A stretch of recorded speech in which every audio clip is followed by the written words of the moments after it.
Hey everybody, Jake here from Bearded Gear, and I've got a little bit of a maybe fun video to do for you today. This is the Medford 187 DP, and this knife was loaned to me for review by my buddy Kyle, aka DTOM Knives And Gear, and I'm going to link down below to his YouTube and to his Instagram. If you like what I do, you'll probably like what he does. He posts some awesome knife videos. He's reviewed a few of my knives. I'll be sending him some more soon. And I've reviewed quite a few of his knives at this point. And I am proud to call him a friend. He's become a good buddy. So thank you to Kyle. But this is his 187 DP. It's his personal knife. He owns this, carries and uses it. And this one is the DLT Trading exclusive, or a DLT Trading exclusive. I don't know what differences are done to this knife because of that, but if you want it just like this, apparently DLT is where you gotta go. So, before I jump into my thoughts, let's talk about the materials here. But before I even do that, let me give you a kind of an asterisk on. Is it asterisk or asterisk? I don't know. let me give you a preface to this video. So, I try to be very honest in my gear reviews, and that's important to me, to just be candid and open about the gear I check out and share my opinion on it. And oftentimes, it's my opinion. You'll notice I'm not a big specs and features kind of guy. I guess I talk a lot about features, but I don't know exactly what this knife weighs. I don't know exactly how long the blade is. That's not important to me personally once I have a knife in hand. It's about my experiences with it, and I'm pretty open about that. So when you watch my knife reviews, it's not going to be necessarily just like, here are the facts about this knife. It's going to be the way I perceive the knife. And if you watch enough of my videos and you learn my preferences, then I hope that that's helpful to you and that you can make your own decisions based on what I have to say about a knife, on how good it actually is, or any type of gear, not just knives. So in my first impressions video of this knife, I was not exactly very nice to it because my first impressions were honestly pretty negative about it. And I am very lucky that I get largely, on the whole, mostly very positive comments from very cool people, and I really appreciate my subscriber base. But every now and then I'll get a fly or a negative comment, and I wouldn't have started a YouTube if any of that bothered me. It doesn't bother me one bit, but I feel like it's worth saying that the people who misunderstand that what I'm saying is opinion, and that I'm not even going to be mad if they have a different opinion than me, that doesn't mean that they need to come into my comment section and call me wrong because I'm sharing opinions. And also, it doesn't mean that they need to become belligerent and try to belittle me on a personal level, because I don't have patience for that. I think it's hilarious. I'll probably take a screenshot and share it to my Instagram stories because I get a huge kick out of it, but it's not really, like, you're not going to make me like Medford knives by calling me an a-hole. You know what I mean? It's just not going to happen. So, as I review this knife, if you are a fan of Medford knives, I'm not even going to say fanboy because maybe you'll be offended by that, but if you find yourself loving everything that Medford knives does, and it upsets you to hear different opinions, skip this video because you're not going to like what I have to say. I'm going to be negative about this knife because I feel negatively about this knife. Luckily, the person who loaned this knife to me, Kyle, is a great guy. We've become friends. And he knew when he sent me this knife that I probably wasn't really going to like it, but he still wanted to hear what I had to say about it and understand my opinion about it because for some reason he finds that useful, and I think a lot of people do. It's good to hear different opinions about things, right? So I'm going to be very open and honest about how I feel about this knife, as I will in any knife review that I do.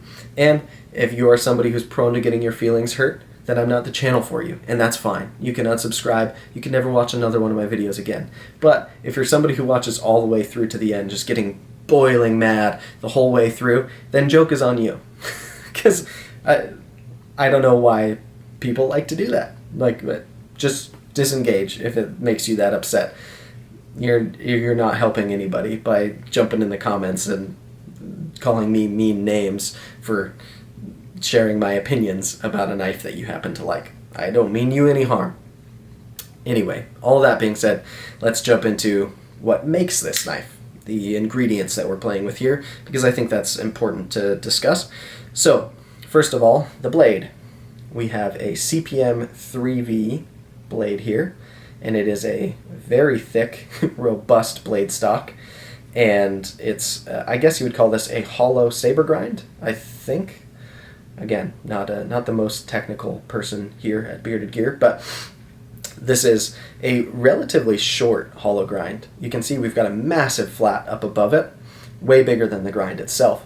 And so what that translates to is it actually gets fairly thin behind the edge. I wouldn't call this knife thin behind the edge, but considering its blade stock and the size and weight of this knife in general, it's thinner than I would have expected it to be. And the edge that they've put on it is very, very sharp. This is a great edge. It's sincerely like sticky sharp. It's a good factory edge. Now, the blade itself is coated as well. I don't know exactly what coating they're using, but whatever it is, they've done a fantastic job with it. This coating is excellent. I can still see the grind lines here, and the coating is even, it's not globby anywhere, and it's applied just excellently. I'm assuming that it's DLC, but it's like real DLC. It might even be PVD, I'm not sure. But it's a good coating. Whatever they've used here, I like it. This is a well-coated blade. And with it being 3V, it's a steel that makes sense to coat for a lot of people. It's prone to corrosion, so not necessarily a bad thing that they've coated it. Some people would prefer to leave it uncoated, but if you like a coated blade, they're doing their coatings well. So beyond that, we've got our handle scales, which are titanium.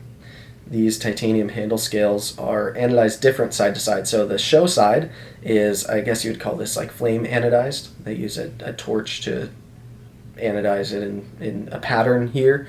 And personally, I don't like that on any knife. I'm not a like flame ano kind of guy. It's just not my style.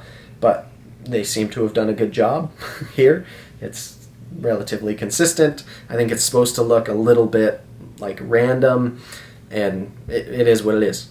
Not my style, but it seems to be done well.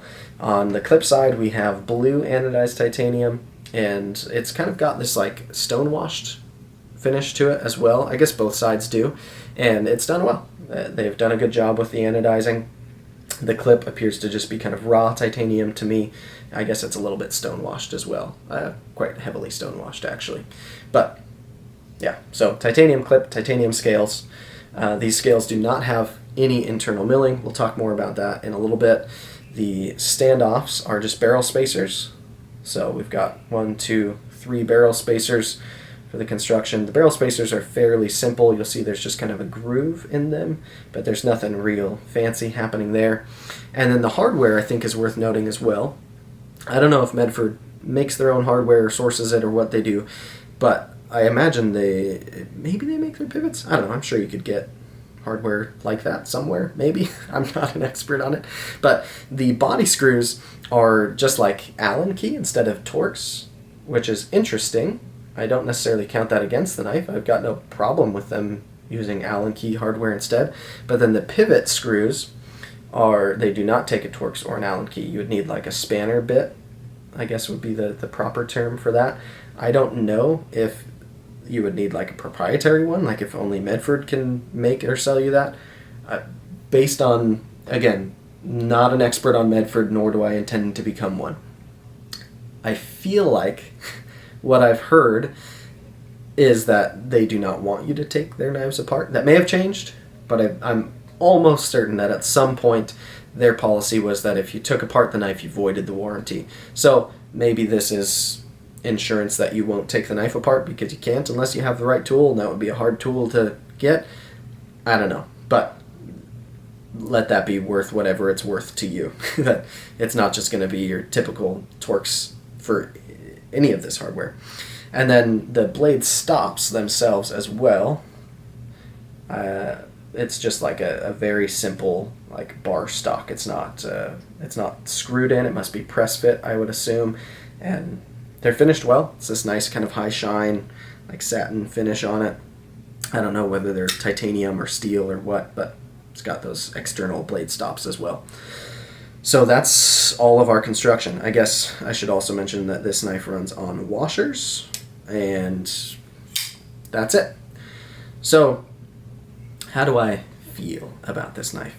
Let me say, I wouldn't normally like respond to the negative comment of somebody, but the person who made a particularly negative string of comments on my last video, who ended up getting booted because he was becoming inappropriate, but he specifically called me out for saying that this knife felt like a cinder block, while I had also just posted a video that I have a ZT-0308.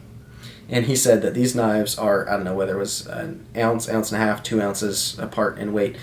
Even if it's a half an ounce, I don't care. My point of this feeling like a cinder block is not just the weight. The weight plays a part. This is a very heavy knife. This is also a very heavy knife. But let me say, the ways that this feels like a cinder block are addressed here. Zero Tolerance has contoured these scales. They've made this knife relatively slim compared to this one for sure. The finishing that they've done on it, the radius that they've put around the edges, the placement of the jimping and the restraint of not putting pointless, ridiculous jimping all over it in other places. This knife is comfortable in my hand for its size. It's not the most comfortable knife that I've ever held. It's not like an ergonomic absolute dream for me, but this knife is good in terms of its ergonomics. I like this knife in my hand, and I can use this knife for an extended period of time without being tired of it, right? This knife may be relatively close in size and weight to this knife, but they are radically different knives. Drastically different. And I like this knife. I do not like this knife. The positives that are happening here, most of those things which I just mentioned, you're not gonna, they haven't done that here. So let's talk about where this knife kind of falls apart for me. I think that's maybe the best way to approach it. So first of all, the design. When I look at this knife aesthetically, I don't like it. You might. That's up to you. If you like the aesthetics of this knife, more power to you. I'm not going to apologize that I don't. I do not like the shape of this handle. The shape of the blade itself is fine to me. If I looked at this knife blade only, I've actually got nothing against that blade. I think the blade looks pretty good. I already mentioned I like the coating that they've done on it. It's fine for what it is. But the way it relates to this handle and the shape of the handle in general, I don't like it. Every finish I've ever seen it in, it doesn't matter. I don't like the shape of this handle.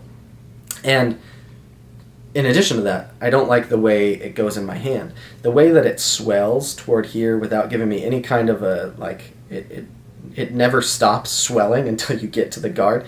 It's just not comfortable for me. In any grip that I put it in, I don't really like it. I find the most comfortable spot for my hand is kind of down here where the knife gets smallest, but then it's ruined because this jimping is everything I don't like about jimping. And I've been pretty vocal in a lot of cases about not liking jimping. This jimping is just, it's not good, in my opinion. I have some cardboard here. I'm going to cut a little piece off, which, funny, as I'm cutting this cardboard, it's reminding me as well something that I'm not crazy about on this blade, but we'll talk about that after. Anyways, this is some cardboard that just came off of a box that I just opened, and I'm just going to put it kind of on the inside here against the inner wall of this jimping, which you can feel when your hand is on this knife. And I'm just going to run it across here. It's literally, like, it's sharp enough. Come on, focus. Focus. It's sharp enough to, like, tear this cardboard up pretty significantly. It is not, it's like saw teeth in a lot of ways. It's just, to me, if you're going to do, like, wide-spaced, kind of aggressive jimping like that, I understand that there are arguments for it. But at least, like, chamfer the inner edge there or something, especially with how wide these scales are set apart. It's a huge gap between these two. Your flesh like the pads of your fingers are going to squeeze into there because it's such a big gap because you've got such a wide blade stock that has to fit between there. Like it's I don't know how to say anything other than I think it is bad jimping. And when I look at it closely as well, I don't even think aesthetically it quite looks right. The way that it goes over this hump, I'm going to see if I can show you. The teeth of it are not all the same size. Like specifically, look at, I don't know if I can point to this, that tooth that my fingernail is touching right now, it's skinnier than the other teeth because we're going up this kind of curve thing. I just don't like it. I really don't. And if you do, again, I'm not going to tell you that you're not allowed to like it, but I think it's bad. I think it's poorly done jimping. If they took some extra steps to finish it a little better, to round it a little bit, then there could be kind of an argument for having some traction there. I get it. But I don't like it one bit. The jimping that they've done on the blade, to me, is fine. Would I be just as happy with the resting my thumb up there without the jimping? Sure. It doesn't, to me, add any utility, but it's not like this isn't tearing up my thumb. I don't have an issue with it. They've rounded the edges of this enough that it's like, that's okay. And it's relatively tight placement. That's fine. The blade, before I forget. The edge that came on this is sincerely very good. And the way that this hollow grind is done, it's not wildly thick behind the edge. I'm not going to say it's thin behind the edge either, but it's not wildly thick. It's an acceptable thickness, especially for how kind of overbuilt and gnarly this knife is. I get you may not want a super dainty, thin, like EDC thickness behind the edge. I don't think they're going for EDC knife with this. If they are, they totally miss the mark, in my opinion. So they're going for like overbuilt, maybe tactical or like outdoorsy, like chop wood with it. More power to them if that's what they're going for. But the way that this grind is done, for some EDC tasks, like if you're pushing through sheets of material, cardboard specifically, like I just did, it kind of hangs up in a way where this blade stock is just its own worst enemy. It's really thick blade stock. And so because this hollow grind is not very tall and it only comes like less than halfway up the knife, it gets thick really quick, and then it's got a lot of resistance pushing through material like that. So is everybody who's getting this knife going to be processing a bunch of cardboard with it? Probably not. But if they plan to, there are way better knives out there. Let's talk about the action too for a second, and then we'll probably come back to ergos and then just, I don't know, we'll see where I end up on this. But the action is okay. The same detractor in the comments on my first video, who I've already mentioned, made a comment that he, from where he stands, supposedly, there are people who compare the tolerances of Medford knives to Chris Reeve knives, which, first of all, I'm kind of the wrong guy to say that to, because I don't like Chris Reeve knives. If you've watched my Sabenza saga, you'll know that I'm not a fan of Chris Reeve knives. I also specifically, one of the things I like least about Chris Reeve knives is their action, and how it's hydraulic. Like, I don't know why hydraulic is what we're going for in a knife action. I just never prefer it. It's like that there's a little resistance the whole way. You're considering a positive thing. I don't. But in addition to all of that, I've never heard a single person say on any platform that I'm engaged with the knife community on, I've never heard it said that someone believes that Medford is on par tolerance-wise with Chris Reeve knives. I'm not in circles with a bunch of Medford fans, frankly, but I have a few friends who are really into Medfords and own several of them. I've never heard any of my buddies who are into Medfords claim that they have Chris Reeve level tolerances. I've never heard that comparison happen before, and I don't see it. I don't want to be somebody who's like dumping fuel on a fire and dogpiling or anything like that, But I've seen personally some photos that I have to take to be true because I don't know otherwise, of Medfords disassembled with like stacks of washers in them. Like I saw one that had 7 washers in it. That's not tolerances to me. When I think tolerances on a knife, I think knives like my Koenig Arius. And you may disagree on what you prefer in knives and stuff, but to me this isn't an execution of like phenomenal tolerances. I don't see that. And the action, because of all that, it's fine, it's okay, but it's not drop shutty. It doesn't have to be. I'm not saying I need a knife to be drop shutty to appreciate its action, but I have to give it some wrist to deploy it because it's just heavy. It's got a detent that's okay. I wouldn't say it's too light. It's not too firm, but it could be a little bit firmer. And then the level of like drag that's put on it by, I'm assuming, just the pressure of this ridiculously heavy lock bar the whole way. It just, even when I'm spidey flicking it, like if I don't give it wrist, it does not want to deploy all the way. I wouldn't consider that a good action. I don't like knives I have to wrist flick open.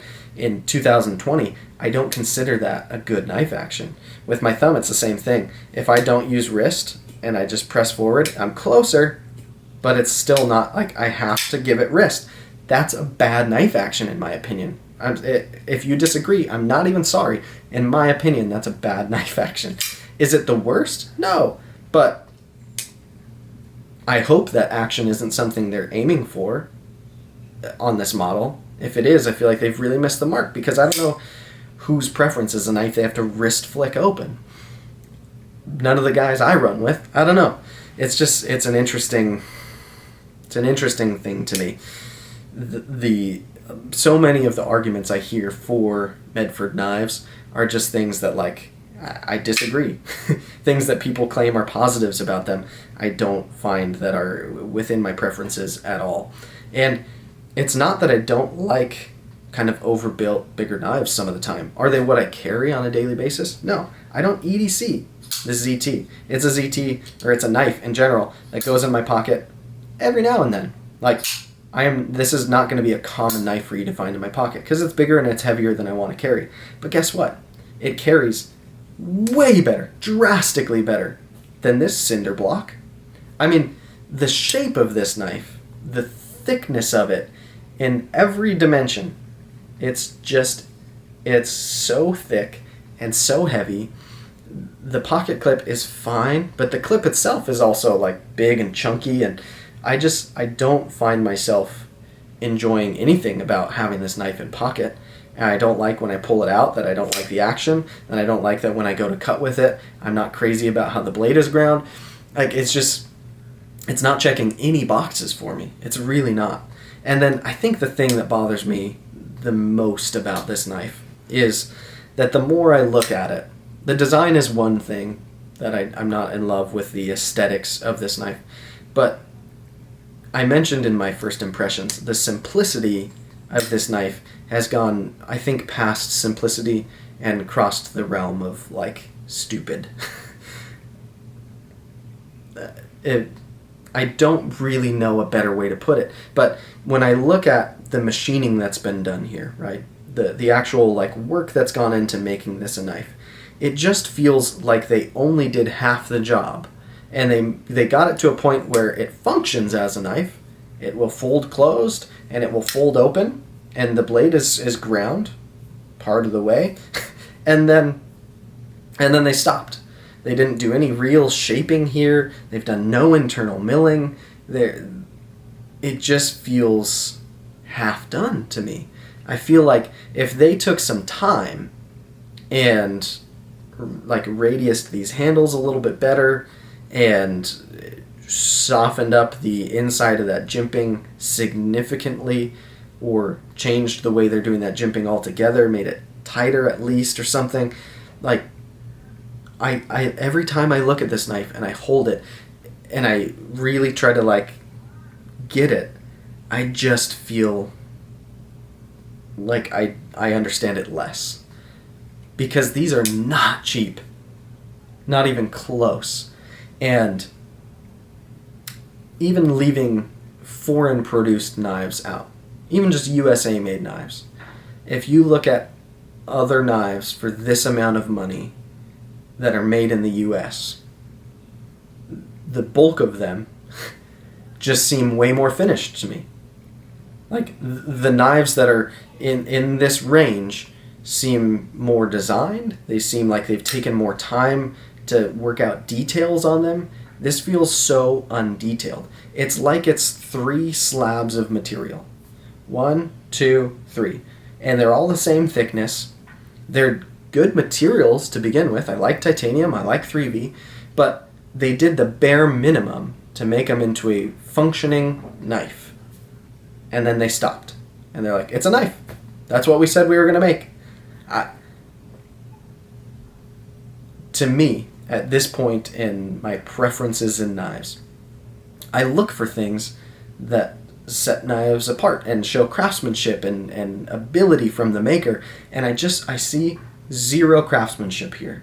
And that might sound harsh, but I'm just being honest. I really don't see where the craftsmanship is. What is done here that only Medford can accomplish?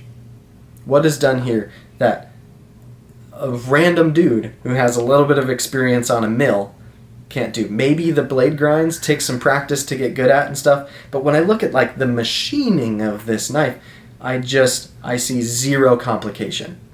And I'm not an expert on the subject, but I hold a lot of knives, and I just don't get it. I really sincerely don't. I would so greatly prefer to see all of these materials shaped into something completely and wildly different from what they've ended up being here. That's the reality. I don't like this knife. And that's okay. I don't have to like every knife. And you can like wildly different knives than I like. That's fine. But this is one that I don't like. And if I say it any other way, it'll be dishonest. I dislike this knife. I don't see any real positives other than I like the materials. I don't like how they've been shaped and used, but the materials are nice. And I guess some of the finishing I can say is relatively well done in terms of like the anodization and all that. But I don't like the design of the knife. I don't like the construction of the knife. I don't like the way that the action works. I really don't like how it carries. Ergonomically, I hate it in hand. It is one of the least comfortable knives for my hand that I've held in a very long time. And all of that considered, the price that it costs, if somebody was looking for an overbuilt beast of a knife, I would never recommend this. I wouldn't. And I've had some kind of obscene, like, overbuilt knives. My Spyderco Tough, which I sold to Kyle, I don't know if I already mentioned this, it was also 3V, was also very heavy, was also big in pocket, but that knife fit in my hand well. I dug the ergos, and there was a fun nature about it, and it was fun to play with and to cut with, and I just don't get any of that from this. And so it's not that I hate this knife because it's huge. That's just a very small part of it. Like, there are plenty of big knives that I like, that I find fun, that I think are intriguing and are worth having that extra weight in your pocket because of the extra that they do. But this, it's so not for me. So I guess that'll just have to be that. That'll be my full review of the Medford 187 DP DLT Trading exclusive. Again, this is Kyle's knife. His link will be down below. He happens to really like this knife, so if you watch his review of it, you'll see someone's positive take on it. Maybe watch both. See what he has to say. He's got way bigger hands than I do. I'm sure that plays a part.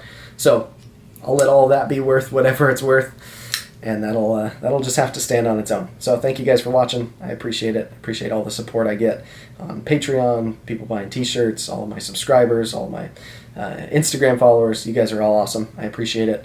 And I get a kick out of those negative comments. So we'll see if I drum one up this time. It'll be interesting if I do. Anyway, thanks guys. I'll talk to you soon.